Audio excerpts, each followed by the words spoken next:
ನೋಡಿ, ಇದೊಂದು ದುರಂತದ ಕಥೆ. ಆದರೆ ಮತ್ತೊಂದು ಕಥೆ ಇದೆ. ಈ ಕಥೆಯಲ್ಲಿ ಈಕೆ ಸೌಂದರ್ಯದ ಗಣಿ. ರೂಪ ಲಾವಣ್ಯದಲ್ಲಾಗಲಿ ಐಶ್ವರ್ಯದಲ್ಲಾಗಲಿ ಯಾರಿಗೂ ಕಡಿಮೆ ಇರಲಿಲ್ಲ. ಗಂಡ, ಇಬ್ಬರು ಹೆಣ್ಣುಮಕ್ಕಳು, ಸುಖ ಸಂಸಾರ ಇದ್ದರೂ ಕೂಡ ಈಕೆ ಮತ್ತೊಬ್ಬ ಯುವಕನ ಪ್ರೇಮ ಪಾಶದಲ್ಲಿ ಸಿಕ್ಕಿಬಿದ್ದಿದ್ದಾಳೆ. ಪ್ರಿಯಕರನನ್ನು ನಂಬಿ ಹೋದವಳು ಹೋಟೆಲ್ ರೂಮಿನ ಬೆಡ್ ಮೇಲೆ ಬೆತ್ತಲೆ ಹೆಣವಾಗಿದ್ದಾಳೆ.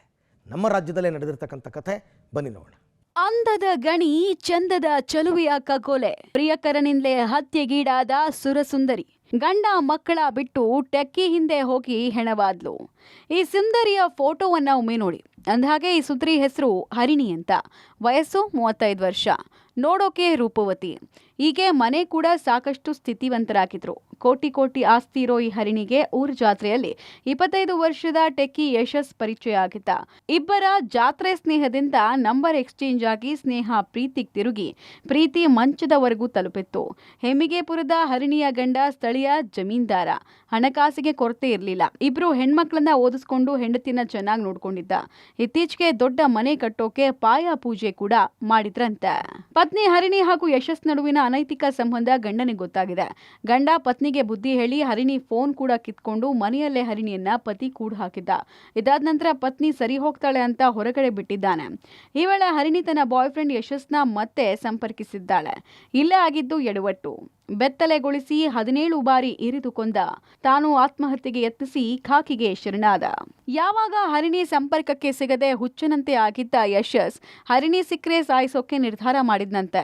ಕೊಲೆ ಮಾಡೋ ಉದ್ದೇಶದಿಂದ ಚಾಕು ಕೂಡ ಖರೀದಿ ಮಾಡಿದ್ನಂತೆ. ಇದೇ ಸಮಯಕ್ಕೆ ಹರಿಣಿ ಯಶಸ್ಗೆ ಕಾಲ್ ಮಾಡಿದ್ದು ಇಬ್ರು ಓಯೋ ರೂಮ್ನಲ್ಲಿ ಸೇರೋದಾಗಿ ಮಾತುಕತೆ ನಡೆಸಿದ್ದಾರೆ.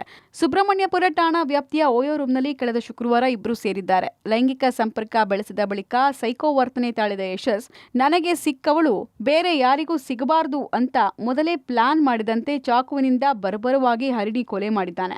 ಆಕೆಯನ್ನ ಬೆತ್ತಲೆಗೊಳಿಸಿ ಕತ್ತು, ಎದೆ, ಹೊಟ್ಟೆ ಸೇರಿ ದೇಹದ ನಾನಾ ಭಾಗಗಳಿಗೆ ಇರಿದಿದ್ದಾನೆ. ಬಳಿಕ ತಾನು ಸಾಯೋ ನಿರ್ಧಾರ ಮಾಡಿ ಎದೆಗೆ ಚಾಕು ಇರಿದುಕೊಂಡಿದ್ದಾನೆ.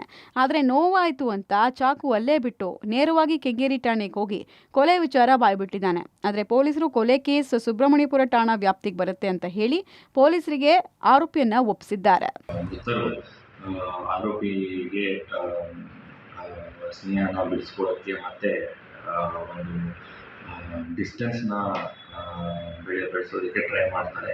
ಅದು ಆ ಕಾರಣ ಆ ವ್ಯಕ್ತಿ ಕೋಪಗೊಂಡು ನನ್ನ ದೂರ ಮಾಡ್ತಾ ಇದ್ದಾರೆ ಅಂತ ಒಂದು ಸಿಟ್ಟಿನಿಂದ ನನಗೆ ಸಿಗೋದಿಲ್ಲ ಅನ್ನೋ ಒಂದು ಇದರಿಂದ ಮೃತರ ಮೇಲೆ ಚಾಕುವಿನ ಹಲ್ಲೆ ಮಾಡ್ತಾರೆ. ಒಟ್ಟಾರೆ ಚಂದದ ಚೆಲುವೆ ಸುಂದರ ಸಂಸಾರ ಮಾಡ್ಕೊಂಡಿರೋ ಬದಲು ಟೆಕ್ಕಿ ಬೆನ್ನು ಬಿದ್ದು ತನ್ನ ಬದುಕನ್ನೇ ಅಂತ್ಯಗೊಳಿಸಿದ್ದು ಮಾತ್ರ ನಿಜಕ್ಕೂ ದುರಂತ. Narasimhamurthy, public TV, Bengaluru.